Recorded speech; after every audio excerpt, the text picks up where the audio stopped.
Aqui vai um resumo sobre Isaías capítulo 40. Essa passagem da Bíblia usa uma linguagem poética para contrastar o poder infinito de Deus com a nossa fragilidade. É uma mensagem de força e esperança, sabe? Para quando a gente se sente cansado ou esquecido.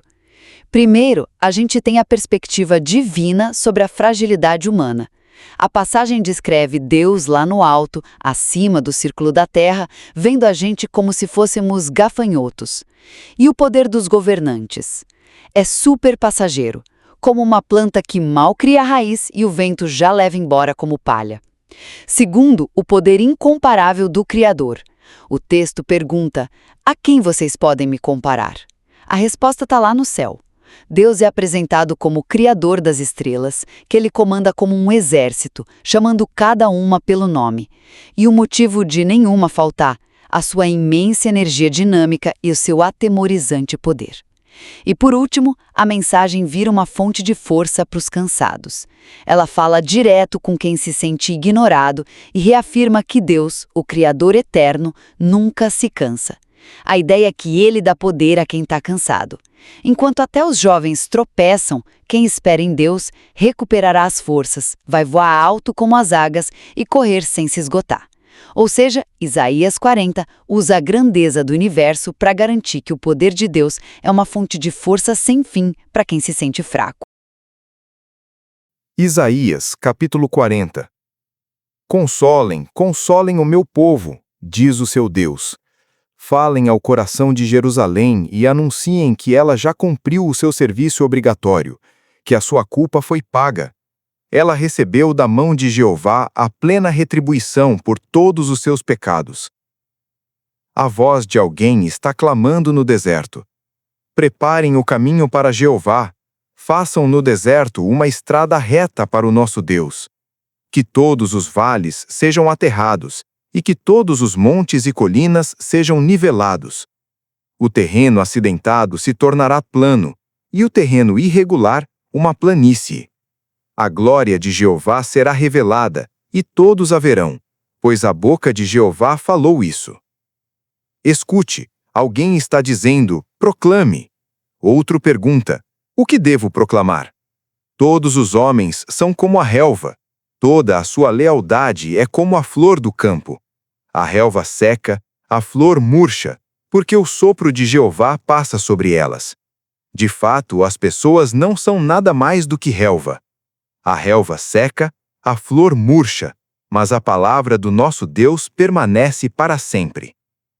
Suba a um monte alto, mulher que traz boas novas para Sião.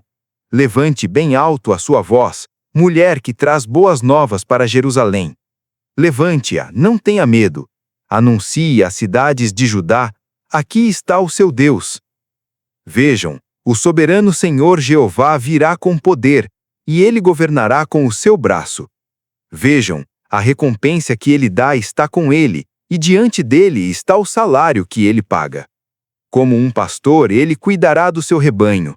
Com o seu braço reunirá os cordeiros, e os carregará no colo. Conduzirá com carinho as ovelhas que amamentam seus filhotes. Quem mediu as águas na concha da mão, e mediu os céus com um palmo? Quem ajuntou o pó da terra e o pôs numa medida, ou pesou os montes e as colinas na balança? Quem mediu o Espírito de Jeová, e quem pode instruí-lo como seu conselheiro? A quem ele consultou para obter entendimento? Quem o ensina na vereda da justiça, ou lhe transmite conhecimento, ou lhe mostra o caminho do verdadeiro entendimento?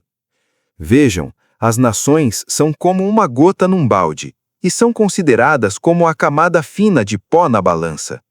Vejam, ele levanta as ilhas como se fossem pó. Nem mesmo a floresta do Líbano é suficiente para manter o fogo aceso, e seus animais selvagens não são suficientes para uma oferta queimada.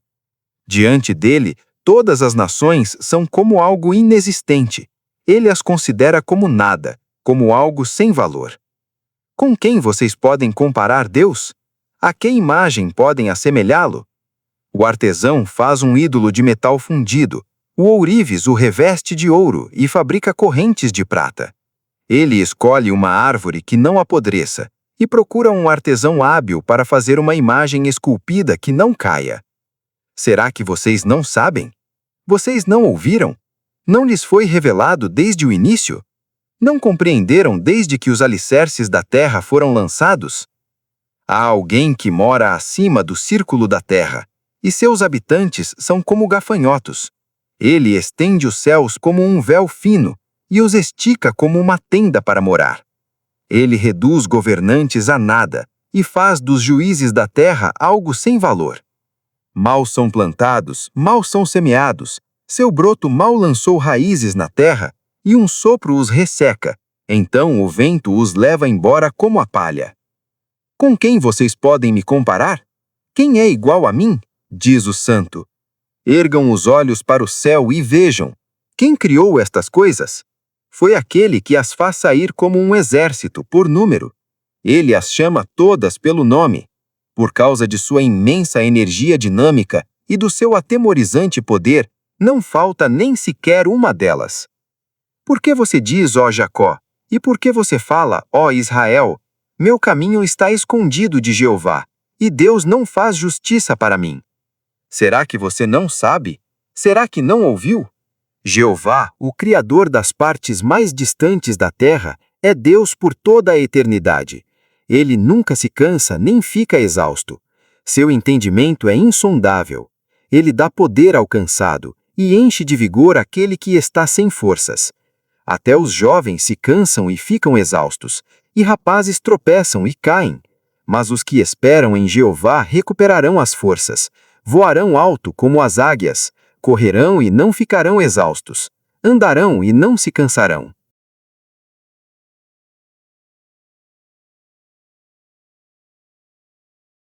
Olha, este é um resumo rápido sobre as principais lições do capítulo 40 de Isaías. Sabe, esse capítulo da Bíblia fala direto com quem já se sentiu cansado ou, sei lá, até esquecido. Ele revela uma força de força que não se esgota, e tudo isso com base numa nova perspectiva sobre Deus. Então, primeiro, a gente vê um contraste que é uau, incrível. Pensa só, o capítulo nos mostra um Deus tão poderoso que criou o universo, que mede os céus com a mão e vê as nações como um pingo d'água. Mas, e aqui está o ponto fascinante, esse mesmo Deus age como um pastor gentil que cuida de você pessoalmente, sabe? Especialmente nos seus momentos de maior fraqueza. Tá, mas e na prática? Como isso ajuda? A segunda lição é sobre onde a gente coloca a nossa esperança. Quando a gente se decepciona com sistemas humanos que são tão frágeis e passageiros, né? O capítulo oferece um consolo direto. Ele mostra que a esperança em Deus é permanente, é tipo uma âncora que não falha. E por último, o resultado disso, no seu dia a dia, é uma força totalmente nova. Quando você se sentir esgotado, a fonte de vigor vem de Deus. Quando sentir que seus esforços não são notados, o texto te lembra, seu caminho não está escondido dele. Entende? Confiar em Deus não é fraqueza, mas sim a verdadeira fonte de renovação. Em resumo, Isaías 40 não promete uma vida sem cansaço, mas garante uma força que se renova continuamente para quem confia em Deus. Sabe aquela pergunta que às vezes a gente se faz? Como é que um Deus que governa o universo inteiro poderia se importar com o nosso cansaço do dia a dia? Pois é, hoje a gente vai mergulhar fundo no capítulo 40 de Isaías, um texto que nos leva justamente nessa jornada, de uma escala cósmica, gigantesca, para um cuidado super pessoal e íntimo. É uma perspectiva que, nossa, pode mudar tudo. E essa frase aqui, ela resume tudo. É a ideia central da nossa conversa de hoje. Como é que um poder tão imenso, tão incomparável, pode existir junto com uma atenção tão focada, tão pessoal? É isso que a gente vai descobrir. Então, para começar, o capítulo nos joga de cara com um poder que é quase impossível de entender. A ideia aqui é nos preparar, sabe? É como se o texto dissesse, ok, vamos recalibrar o que vocês acham que é grandeza.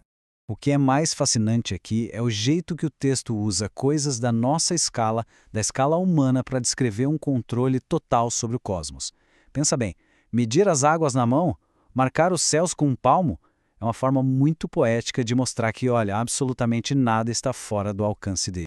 E dessa perspectiva, o que acontece? As maiores potências do mundo, as instituições mais poderosas, tudo isso parece pequeno, passageiro. Isso meio que força a gente a repensar onde a gente coloca a nossa confiança, o que a gente realmente acha que é poderoso nesse mundo, né? E essa comparação deixa tudo bem claro. É o contraste central do capítulo. A autoridade humana é frágil, é temporária. Já o poder de Deus, esse é a única coisa que não muda. Governantes podem parecer super imponentes, mas, perto do eterno, a influência deles passa. E aqui está o ponto de virada da mensagem. É a pergunta crucial. A gente sai do cósmico e entra no pessoal. Como é que alguém pode se sentir importante, relevante, diante de uma grandeza dessas? E aí que a narrativa dá uma virada incrível. O texto para de falar do governante do universo e começa a falar de um pastor gentil, atencioso. Isso mostra que a verdadeira grandeza não exclui a ternura. O mesmo Deus que mede os céus com um palmo é aquele que ajunta os cordeirinhos nos braços. É aqui que a gente vê que o poder divino não se manifesta só em criar galáxias, mas também em proteger com carinho os mais vulneráveis. Então, o ponto principal é este. Um poder imenso não significa distância. Na verdade, significa uma capacidade ainda maior de cuidar. Ele é grande o suficiente para governar tudo e, ao mesmo tempo, amoroso o suficiente para não ignorar quem está sofrendo.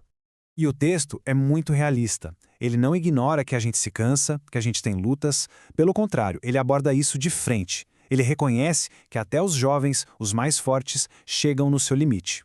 Esses sentimentos, se sentir fraco, invisível, isso é universal, né? Todo mundo passa por isso. E o texto não diminui esses sentimentos, ele valida esses momentos. Quando a gente sente que nosso caminho está escondido, que ninguém está vendo, nem mesmo Deus. Esse é o grito de desespero. É a voz da exaustão, aquela que pergunta: será que alguém ainda se importa? Alguém está vendo o que eu estou passando? E é para esse grito que a promessa do capítulo vem como resposta. Depois de reconhecer o problema, essa nossa fraqueza, o texto apresenta uma solução muito poderosa. E a solução não é se esforce mais ou encontre força dentro de você. Não, é sobre buscar força em outro lugar. E aqui está a chave de tudo. Quando a Bíblia fala em esperar, não é sentar e não fazer nada. Não é passividade. É um ato de confiança ativa.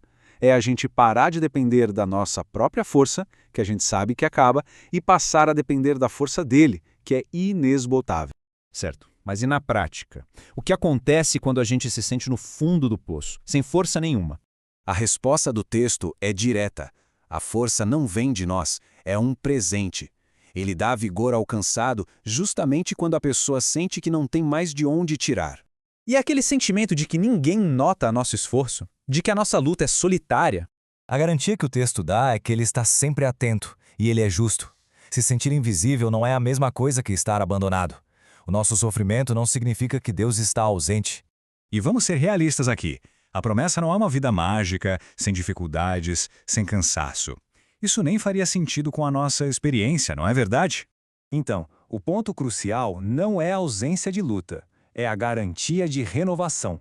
É a promessa de que a nossa força vai ser restaurada, nos permitindo voar como águias, correr sem cansar, caminhar sem desanimar.